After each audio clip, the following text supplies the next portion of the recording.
This is a presentation of BSRN, Box Studios Radio Network. The Power Play Post Show is on the air, covering minor league hockey since 2003, and now covering the Binghamton Black Bears with news, reactions, and in-depth interviews only heard here. And now from the Box Studios in Kirkwood, New York, here is your host of the Power Play Post Show, Bob Howard. And hello, everybody. Welcome to another edition of the Power Play Post Show. This is the show for April 11th, 2024. This is season 13, episode number 37. And this is episode number 422 in the long-running podcast that is the Power Play Post Show. I am your host, Bob Howard. Thank you very much for coming on and joining me and listening to this week's edition, this Thursday's edition of the Power Play Post Show. Let's talk a little bit about Sunday night and really just overall just the weekend. Not any of the nostalgia stuff, but just about what the Black Bears did. 3 games in 3 nights. They won the first game 2-1. They won the second game 7-1. And then they won in overtime 3-2 up in Watertown, which they had lost the previous 2 meetings up in Watertown in regulation.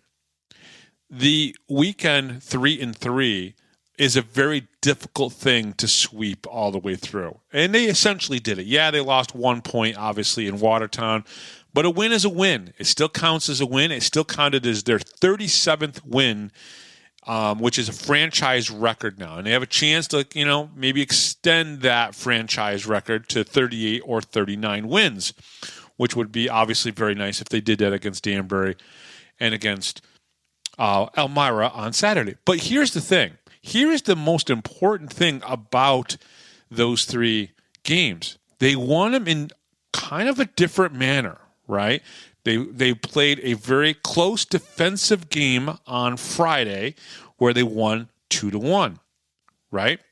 The next night, with all the nostalgia and the Whalers jerseys, they dominated the hat tricks and they won 7-1. And then they won a game that went into overtime. So you won 3 games, 3 different ways, and that's important because if you're getting wins in all the different ways, it means you're finding a way to win. And I know it sounds cliche, but that's how you win overall a championship, or that's how you're going to win playoff series, is finding a way, no matter which way. It doesn't have to be the same way as you won it the night before. Not every team is going to go out there and score 10 goals in a game and only give up 1 or 2 and win it that way every time. It's not going to happen. And the Binghamton Black Bears really found 3 different ways to win. They got a clutch goal by their captain in the overtime game against Watertown. And that's huge. It really is a huge thing. And then the night before, just everything clicked. And they won 7-1. And before that, a very tight defensive battle, a 2-1 game. The goaltenders looked great all last weekend. I got to be honest with you. Connor Mack looked great in those 2 games. Eggy looked great at home in front of, a pretty big crowd. So, honestly, that's what I take from those 3 games, is that you had 3 different wins, 3 different ways, and I think that's good going into the playoffs. Now, we got to ask ourselves, how do we play the next 2 games? What do we do to protect our players over the next 2 games? It'll be something that we have to talk about here, and we will. But let's get right to the must-reads. The Power Play Post Show is on Spotify, Apple Podcasts, Pocket Casts, Amazon Music, and iHeartRadio. Just search Power Play Post Show on whichever platform you listen to your podcast and subscribe. Please join the Power Play Post Show Facebook group. Just go to Facebook, search for the Power Play Post Show, and share with any of your friends or family who are Binghamton Black Bears fans or even the FPHL fans. Check out binghamtonhockey.net for all your Binghamton hockey information and curiosity. Now, today, we do not have a guest on the show. I did reach out and try to, get a guest for this week's show, and it didn't work out. I'm hoping to still possibly record something later on today, on Thursday, and maybe get somebody for the Sunday broadcast. We'll see. I'm still trying to work out those details if I can make that happen. So no guests, so it's just me. But there's a lot of stuff for us to cover and to talk about. And before we go off the air today, we will have questions, curiosity from our fans in the Facebook group. So I think there's about 7 or 8 responses. So I will answer those questions, before we end this podcast. So that's pretty cool. I'm really glad that everybody did. And I read through most of them already. I'm going to try to do this off the cuff type of thing, even though I think there's one question I don't know the answer to. So I'm going to have to find out the answer on that one. But I appreciate everybody leaving responses, and I'll get to those in just a little bit. Okay. So the Black Bears do have 2 more games left in the regular season. One versus Danbury in Danbury, and the final game of the regular season is at home on Saturday versus the Elmira River Sharks. Now, this season, we are 11-1-5 against the Hat Tricks. Now, at home, we're 7-1-1. Okay, so we've completed the home series against the Hat Tricks, 7 wins, 1 loss, 1 overtime loss. Away in Danbury, we are 4-0-4. Okay, so we haven't lost in regulation at Danbury, but we have lost, I think it's 2 shootouts and 2 overtime games against the Hat Tricks. It could be 3 shootout games and 1 overtime. I'd have to go back and look at that. But either way, it's 4 in overtime. It still counts as the same amount of points. And against Elmira, we're 9-2-1, but we're undefeated at home with 5 wins. And in Elmira, we've won 4. We're 4-2-1. We've won 4 games, lost 2 in regulation, and 1 in overtime. All right, with 1 weekend to go, the Black Bears are number 1 on the power play, scoring 29% of the time and having a league-leading 78 power play goals. It's crazy. The next closest person is like 20 goals lower than us. On the penalty kill, the Black Bears are second in the league at 83% and have given up 42 power play goals themselves. So they've almost doubled. I mean, that's how good their power play is and how good their. I think you should really keep track of the differential. How many power play goals versus how many goals you give up on the PK. And Black Bears have almost doubled it, which is pretty good. Now, the Hat Tricks have scored 52 power play goals and are 8th in the league with a 20% power play percentage.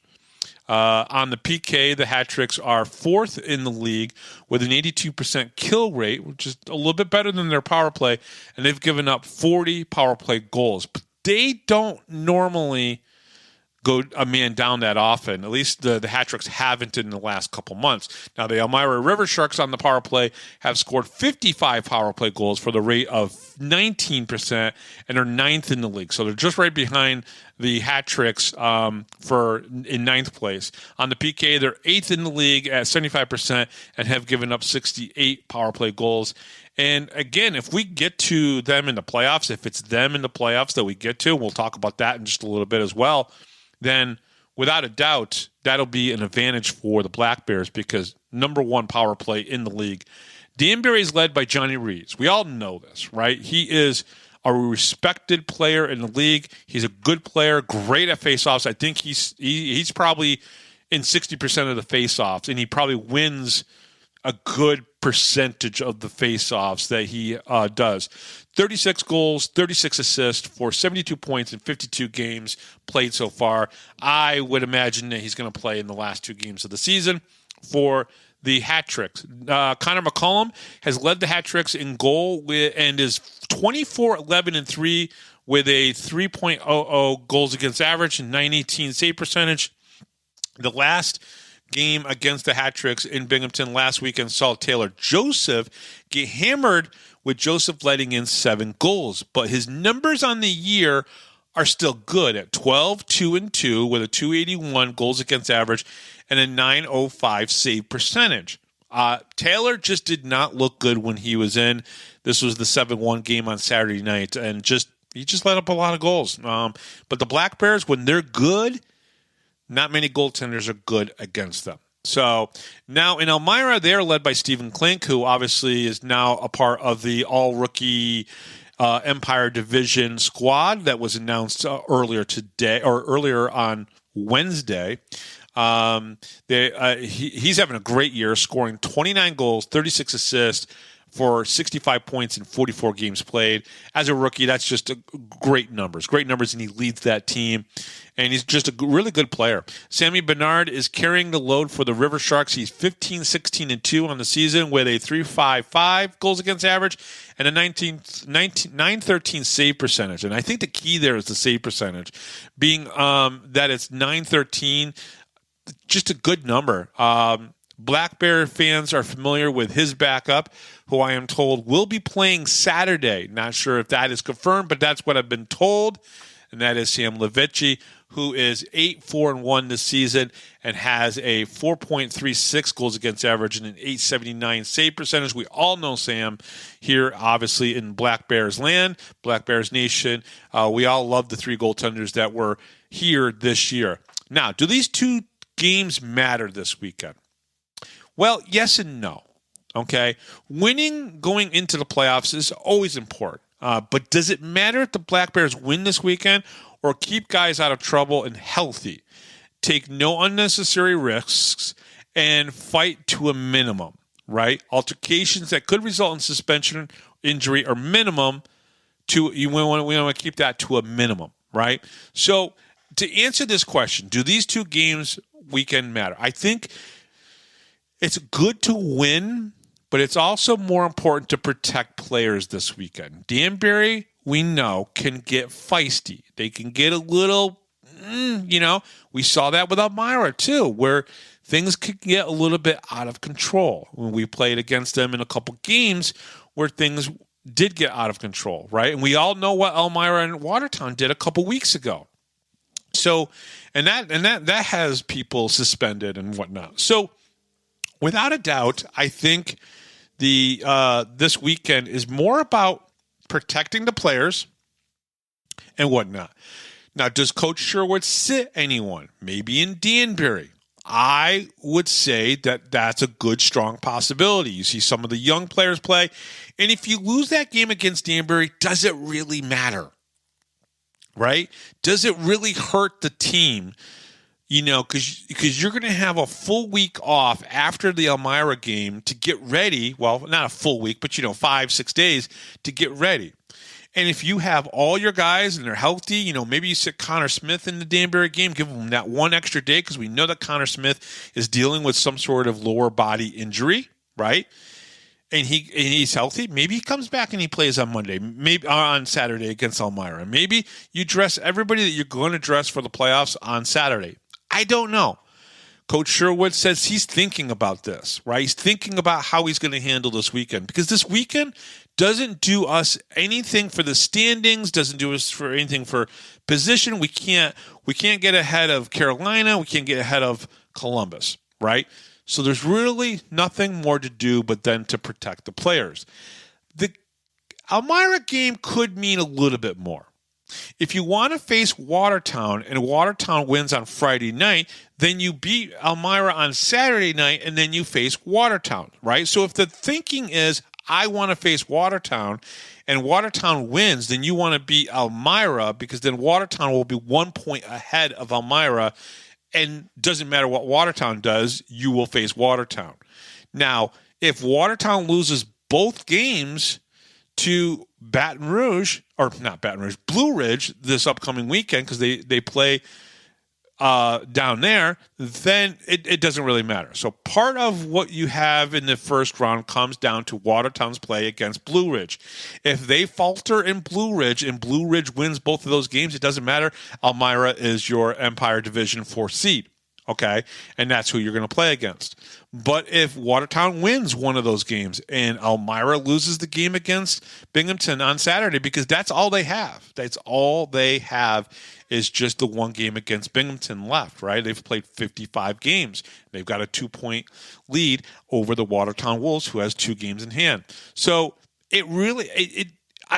I would say that Coach Sherwood is probably going to coach the Danbury game cautiously And the Elmira game, he might play more like a playoff game because you could be facing Elmira the week after. If not, it's going to be Watertown. All right. So who do you want in the first round? Watertown, Elmira. Well, the results against them are very similar.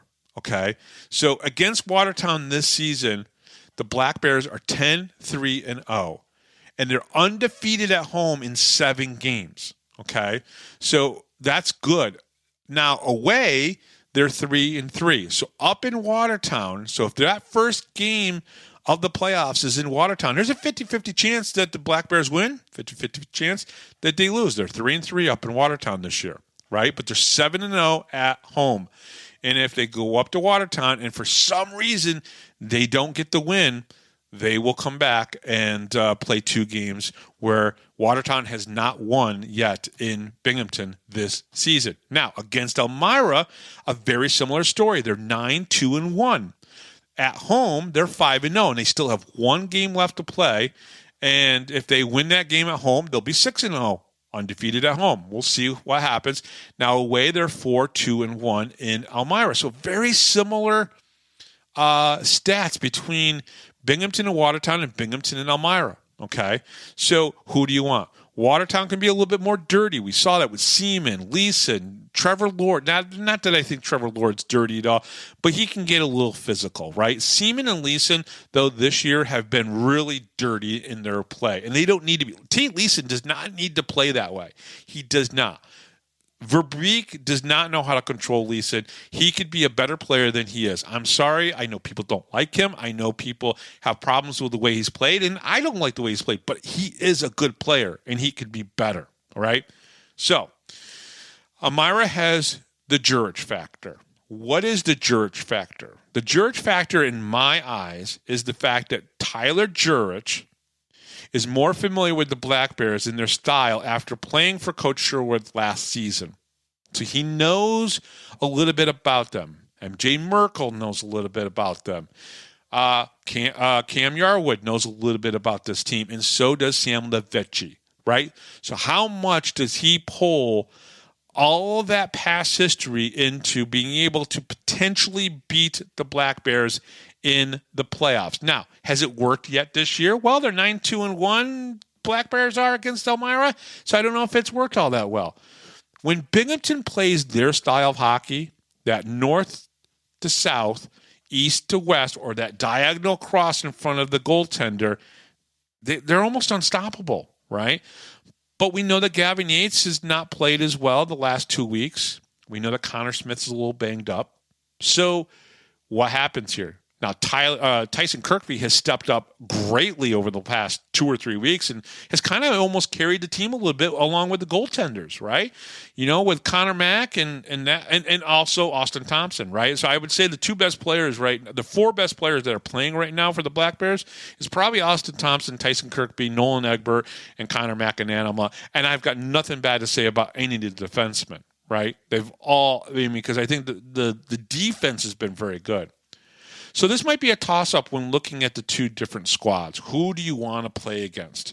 You know, Watertown can be a little dirty, but Elmira might know a little bit more about the Black Bears, which could help them while playing in the playoffs. So we'll talk more about the playoffs on Sunday's podcast and also on next Thursday's podcast before the playoffs start. So we got a couple podcast that will help us break down a little bit what's going on with the playoffs when they start and everything. So let's get to the league awards. So the league has been starting to announce the league awards, and they started off with the Empire Division All-Star team, right? So I'm going to just talk a little bit about the players from the Black Bears that have been selected. All right, so the Federal Prospects Hockey League has announced the Empire Division All-Star Team. Among them from the Binghamton Black Bears are forward Tyson Kirkby and, of course, goalie Connor McAnanama. Right? I'm going to read this from the press release from the Binghamton Black Bears. Tyson Kirkby has been playing with the Black Bears since the tail end of the inaugural season in the spring of 2022. This season, Kirkby, who is the captain of the Black Bears, has played in 53 of 54 games for Binghamton, registering 39 goals, 41 assists for 80 points, 80 total points, all of which are career highs. While serving as the team captain, Kirkby secured a 14-game point streak, another milestone, recording 28 points during the 2-month span. Tyson is the second forward in team history to receive this honor. Connor McAnanima is concluding his rookie season in the FPHL and has been a backbone between the pipes this season with Binghamton. The young netminder boasts a record of 18-3-4 with a goals against average of .236 and a .920 save percentage. Now, I can tell you right now, from being the historian for Binghamton hockey, that of the first 2 seasons of the Binghamton Black Bears, the .236 and the .920 are basically franchise best right now. He is 2 regulation wins away from tying Owen Liskowitz with the most wins in Black Bears history. But right now, at the end of the season, I'm more than likely putting him in the franchise leader for goals against and save percentage, depending on how the 2 games happen this weekend. McAnama recorded 2 shutouts this season, which I'm pretty sure he tied Riley McVeigh with, matching a Black Bears record for most shutouts by a single goalie. That's Riley McVeigh. He also won 7 straight starts from January 20th to March 17th. Connor has also received 2 assists in his rookie season, 1 as a forward and 1 as a goalie. He is the first goalie in franchise history to receive this particular honor. Okay. Now, that was Tuesday when they announced those. And on Wednesday, the Federal Prospects Hockey League announced that the Empire Division Rookie All-Star team. Among them from the Binghamton Black Bears are defenseman Dan Stone and forward Connor Smith. Both are products of Adrian College Bulldogs ACHA program and have become staple in the Binghamton lineup. Now, Dan Stone has appeared in all 54 games so far this season for Binghamton. The true stay-at-home defenseman has recorded 4 goals and 20 assists. What makes the stat line all-star worthy is he's only recorded 15 penalty minutes, the lowest on a team for players who have played in at least 20 games. Now, that's pretty impressive. That's why when I wrote about this on the Power Play Post Show Facebook group, I made that perfectly known. Basically, of all regular players, he's got the lowest in penalty minutes.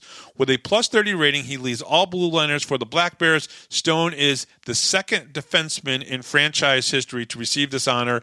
Fitzgerald won it last year, so Fitzy won it last year. Connor Smith joined the Black Bears at the end of the season as a collegiate rookie. Now he is nearing the end of his first full season. Smith currently sits 3rd in team in goals with 25 and second with assists with 36. Smith set a franchise record with his first 4-goal performance in Elmira on Valentine's Day. He boasts a plus 32 on the year, second among skaters for the Black Bears. Smith is the second Binghamton forward to receive this honor. Ivashkin did it in 22. Now, I want to go to the page. Congratulations to all 4 of those guys. They're great. I know none of them are going to win the MVP award or the rookie award or whatever. I don't think anyone from the Black Bears is going to get the big awards, but it's still important that they are recognized, and they certainly have been recognized, which is pretty cool. Okay, so let me get to the thing, because I want to read off all the other. So this is the Empire Division Rookie All-Stars that they also announced. Obviously, Connor McCollum, he was the goalie, a rookie All-Star from the Danbury Hat-Tricks. Very well-deserved for Connor. He's always played good in Binghamton, even when they may have lost a game and stuff. Corey Cunningham from the Danbury Hat-Tricks, another very good player. He is one of the forwards, one of the 3 forwards. Stephen Klink from the Elmira River Sharks. I've said multiple times he's having a phenomenal season.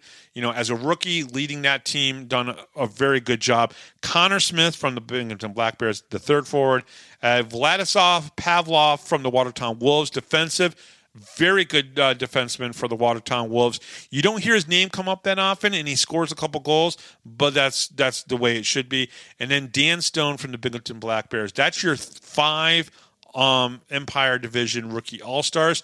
And then let's look at the Division First Team All-Stars. So I want to bring those up here.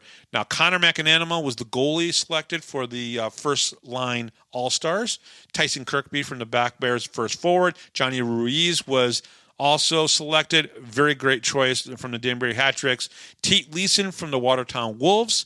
Again, great player. Needs to clean up his game. That's really what it comes down to. But congratulations to Tate Leeson. There is a reason why he was selected. He is a good player, and I keep saying that. I just wish he would play a little bit differently. From the Motor City Rockers, Josh Colton. Every time I got to see Motor City play and he was in the game, I saw the reason why they selected him here. And then also from the Motor City Rockers, Jameson Malam. He was also selected. So 2 D-men from the Motor City Rockers, both very well deserving of that award. So, again, congratulations to everybody who was involved in, getting selected. It's really a nice thing to have the way you play. I think Dan Stone said it best in his comments. I believe he said something to the point of, it's really nice to be recognized because it reassures him that he's doing the right things and playing the right way. And Dan Stone definitely is that guy. Okay, so I asked everybody, seeing that we weren't going to have a guest this week, for some fan questions for tomorrow for the show, for this podcast and everything, right? And so I'm just going to go through this. I want to thank everybody. I'm going to thank everybody, obviously, here on this to explain and answer some questions and things of that nature. Okay. So the first question comes from Katy Perry.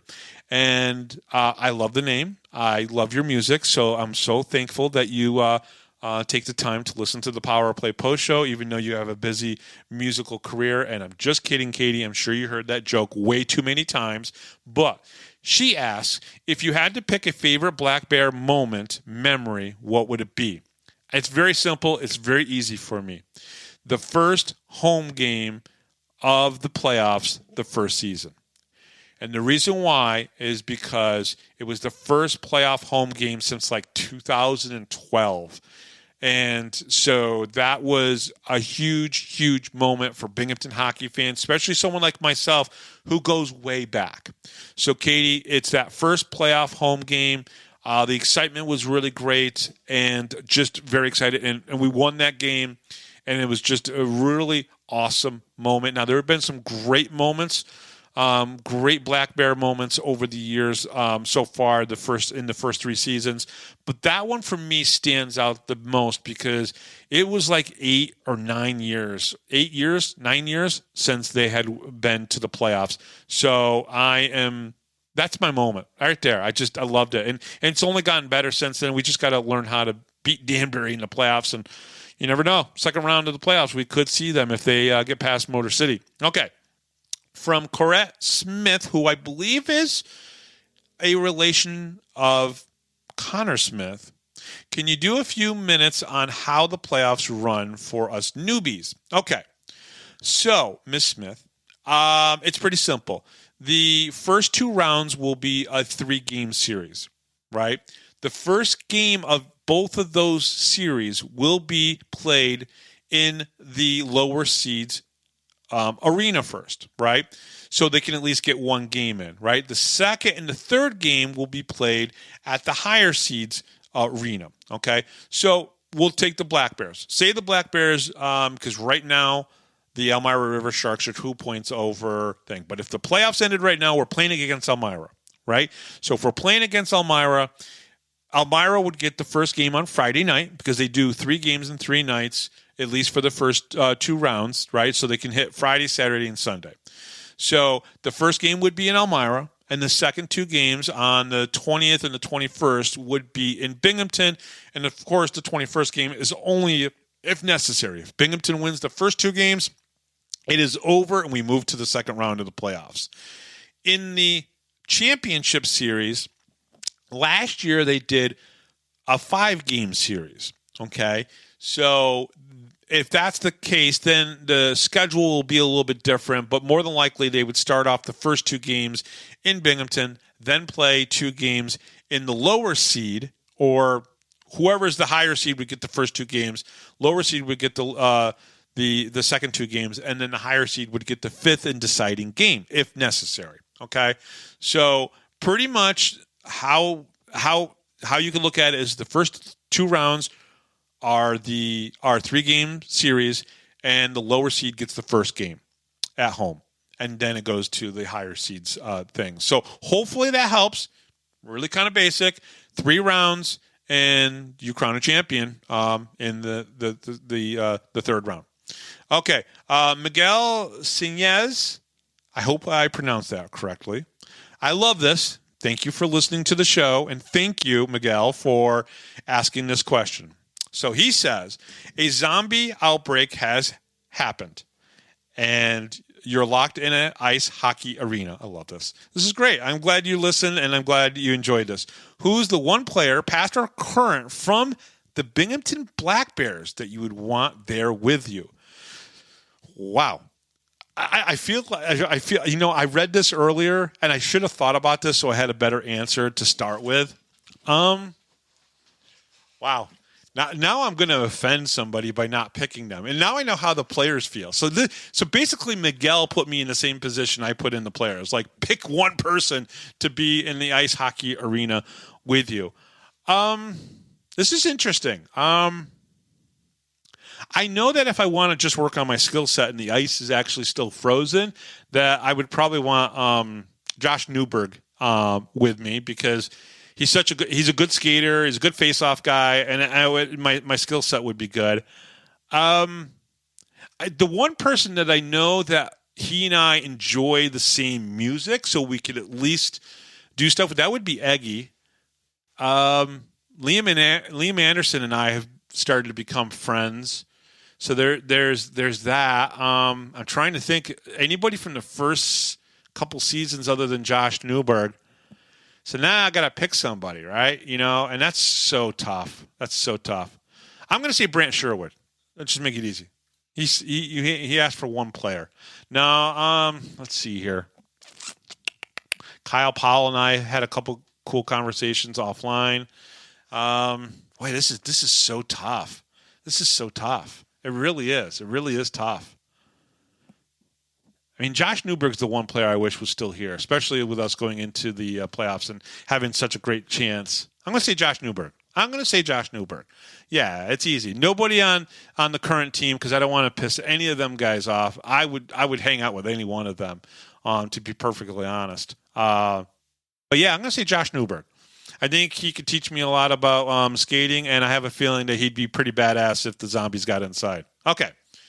So Joanne Matucci, first of all, this is somebody who used to work with me at my current job and everything, and I love Joanne. She's one of the greatest, nicest people in the whole wide world, and not just saying that, but Joanne, you know you are. What is the job of the FPHL representatives who sit in Section 1 just below Box 4? That's a good question, Joanne. I don't have an answer for this, but I'm going to find out. I'm going to ask Andreas who those people are and what they do, and I'll find that out for you. But, folks, I don't know the answer to that one. I didn't know there was anybody sitting over there that were FPHL representatives. Now, they could be officials. Maybe it's an official watching the game to review the officials. I don't know, Joanne. I will find out. Okay, we got a few more of these. Brian Keller, somebody who's been listening to the Power Play Post Show since the early days of the Power Play Post Show. What is the biggest thing you would like to change about the Fed? Rules, Department of Safety, format. What I would like to change the most is that, for me, it's really the inconsistency of how the game is called in the Fed. I know people complain about officials. I know people complain about the Department of Safety and the suspensions and stuff like that. But I think it's the consistency of I don't care if they call a penalty. I don't care if they call a game misconduct for somebody saying something or doing something they shouldn't do. What I don't like is the inconsistencies of what is a penalty and what's not a penalty. We see something that looks like boarding and they don't call it, and then we see something that looks like a good check and they call boarding. So it's the inconsistency. I really would change the inconsistencies of the referees. And here's the thing: they don't pay the referees enough money, and they don't educate the referees enough. They don't help give them training enough. So I don't necessarily blame the referees. I blame more the system that they're in, which is not the same system that a lot of people here in Binghamton are used to with the AHL. So when the AHL was here, those people worked for the same people that taught and it was a part of the NHL referee system. They all worked together. The two leagues had that. So the refereeing was a little bit better because they were getting more training. This was more of a full-time job for them. I don't even know if it's a full-time job for the FPHL referees, and I would imagine it's not. Probably not for the SPHL either. So that's my thought process on that. I would change the consistency of how games are reffed and everything, and I think that comes down to training. So, Brian, it's a great question. Everything else about the league I love. They run their games on YouTube. That's cool. I like that. They for free because, I've gotten to see so many games because that they're on YouTube. I love the access that I have with the Black Bears, with Andreas and Brant and whatnot. And they understand that them coming on the show or giving me information that I can talk about and not being completely shut out like sometimes you would be with the AHL teams and whatnot. This is good. There's a little bit more transparency, even though it's not 100% transparent, because you can't be 100% transparent in any of these leagues, any of the sports leagues. So I think the refereeing. So Jacob Holland asked, not Black Bears related, but very interesting in knowing what got you into hockey and what made you choose to start a hockey podcast or a podcast, etc. So, Jacob, first of all, great question. Thank you very much. I love the question. First of all, what got me into hockey is watching hockey with my brother, lacing up skates with my mom and my brother when we were kids, and basically, learning to skate. Okay, so that was the first thing. What made me choose to start a podcast? So back in 1998 and 99, I was watching a lot of pro wrestling. Pro wrestling was my favorite thing in the whole wide world, and I started watching. I started listening online to some of the early podcasts that weren't even called a podcast. So the name podcast came out in late 2000. So before then, wasn't a word, didn't exist, whatever. So people were recording radio shows, putting them online, and you could download them to your computer and listen to them. In the early days of this, it was in late 98, 99, and then early 2000. Okay, I had a show called the Extreme Wrestling Audio Show, and then I also had one that was called Huracan Radio, and we talked about pro wrestling, and it became successful. We used to do a thing called pay-per-view picks pool, where you would actually be able to send in information and send in your guesses of who would win the pay-per-view matches. We'd have extra bonuses like, how many times will somebody bleed and how many ref bumps there would be, things of that nature. And then it got way too popular, unfortunately, because not many people doing it. Back when we started that show, there was like maybe 3 or 4 wrestling audio shows that were being recorded at the time and put out there. And so they got popular, and we got a bill one day that was like over $300 for internet charges and everything. So I had to shut down the show. I had to figure out how to pay for it, and then, I shut it down and everything.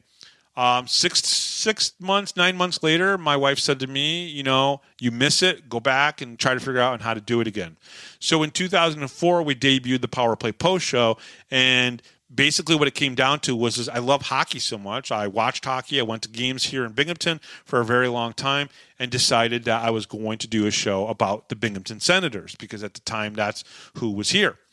And it started off with Grady Wittenberg, who was the voice of the Binghamton Senators, coming on and doing a segment every single week. We had a player that would do a segment with me every single week, Neil Komodowski, and it just grew from there. And the trust that I earned from players, coaches, and teams across the league allowed me to talk to almost anybody that I wanted to, commissioners, and then eventually led me to being able to do color commentary for the Binghamton Senators, the Manchester Monarchs. I think I did a game with the Bridgeport Sound Tigers, with the Norfolk Admirals at one point. The Milwaukee Admirals had me on one of their weekly shows and everything. So I got to do some pretty cool things. And then Fox 40 also had me do stuff with them on TV because of it. So it's the hard work that I've put into this has paid off and given me a lot of reward outside of it. So Jacob, it's a great question. Thank you. So hockey was something that my brother and I just loved as kids and still love today. He's an Avalanche fan. I'm a New York Rangers fan. So that kind of was pretty cool.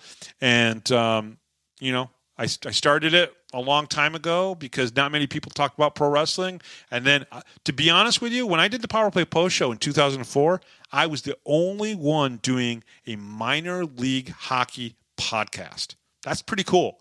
That's pretty cool. I'm proud of that. I'm proud of that the Power Play Post Show was the first, and there was only a few for a very long time. And then when I stopped doing it in 2015 and then brought it back in 2023, now there's hundreds that do minor league hockey podcasts. And I feel like that I helped pave the way just a little bit for people to do that. And there are people that were on my show that came on as guests that now have their own hockey podcast. So it's a pretty cool story. Thank you for the question, Jacob. I really appreciate it. And then Jeremy Warren. So he is asking a question that is very difficult for me to answer. Who has been your favorite player from all the teams that have played here? Okay. I don't have a favorite player from the Dusters, although I will say Randy McGregor, right? Now, Randy McGregor played with the Dusters, but I got to see him play when the Whalers were here, all right? So, Jeremy, the best way I explain it is my favorite broom duster would be probably Randy McGregor.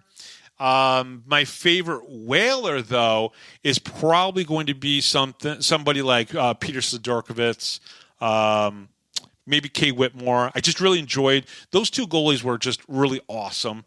And so I would probably have to say one of those two for the Binghamton Whalers. Now, with the Binghamton Rangers, it's pretty simple. It's Don Biggs. He was one of the first guests here on the Power Play Post Show way back in 2004. Don Biggs was great in 92, 93, probably one of the best players I've ever seen play at the forward position. He was absolutely amazing. For the Iceman, I didn't really pay attention to the Iceman once. I had moved out of the area. But if I had to say anybody, it would probably be Derek Wood. He was here the longest. He's the guy I remember the best. So I would say Derek Wood, very good player. Then we get into the Senators days. Now I had relationships with some of the friendships and relationships with some of the Senators. So it's hard to pick one. Neil Komodowski is one. Phil Novak is another. It's amazing. That's tough. Denny Amell was a great player that I loved. Denny. Ray Emery. Just conversations with Ray. One of the most soft-spoken. I wish he was still with us today. Corey Cowick. Oh, this is tough. The Senators are tough because they're the ones I had the best relationships with. Some of them were on the show. I interviewed them. Oh, God, favorite player from the Senators. Oh, this one's really hard to pick one just because I love them so much. I love some of these guys. I mean, these guys are just guys that, the friendship, that I bonded with because they were just I'm going to go with Neil Komodowski. He's definitely it. And then the Devils, I had no favorite player. I went to the games. I can't pick a player on the Devils that I liked. The Devils just soured so much with me. Really, really did. And then especially after when COVID happened and they played all the games down in Newark, it's just hard pill to swallow. And I think with the Black Bears, I already picked Josh Newberg as somebody who I'd want to be in the ice hockey arena with. But, Jeremy, you're asking me a very tough question, right? I'm friends with Eggie. Liam Anderson, Great guys. Love them. Love them. Love them. Love them. So if I had to pick a current one and a former one, I would say Josh Newberg was my favorite player before these guys. And then I would say it's a tie between Eggy and honestly Liam Anderson. These two guys have kind of got a connection with, and I can text them at any time. Communicate. When Eggy was down at the outdoor game for the Rangers and the Islanders, our conversation was just great because his team was losing while winning and then losing. It was just a great time and everything. And I have Liam Anderson's Binghamton Whalers jersey. I mean, it says a lot. I told Liam specifically that because he came up and just introduced himself to me and said hello after he was on the show, didn't have to do that, but he did that. The character of somebody who does stuff like that is just amazing. So I would probably say Liam Anderson and Eggy. But Jeremy, thanks for the question. It's a tough one to answer, especially for the Senators and the Black Bears, because first of all, I just had some great relationships with all of them. Just Ryan Platoni was on my show and just was so much fun to talk to after post games. That's a tough question, especially for the Senators and the Black Bears. And I love all these guys. I think they're great. So that's pretty much it, folks. That's the show this week. Thank you for sending in. Thank you all 6 or 7 of you who sent in those questions. Thank you very much. I really appreciate it. I really enjoyed answering those questions and everything. So again, this upcoming weekend, Danbury on Friday night, Elmira on Saturday night. And I think it'll be very fun and interesting this weekend to see how Coach Sherwood coaches this team this weekend. Do you go for a 38th or 39th win? Do you even care about those wins? It'll be very interesting to see what happens.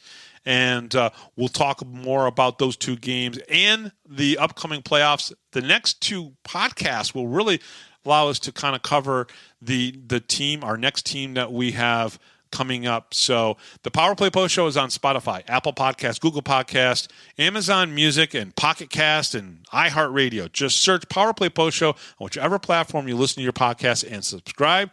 Please join the Power Play Post Show Facebook group. Just go to Facebook and search Power Play Post Show. Check out binghamtonhockey.net for all your Binghamton hockey information and curiosity. Thank you for listening. If you go to Danbury, be safe. I'll see you guys at the game at the arena on Saturday night for the final home game of the season. Hopefully it sells very well. And we'll talk to you guys next time right here on the Power Play Post Show.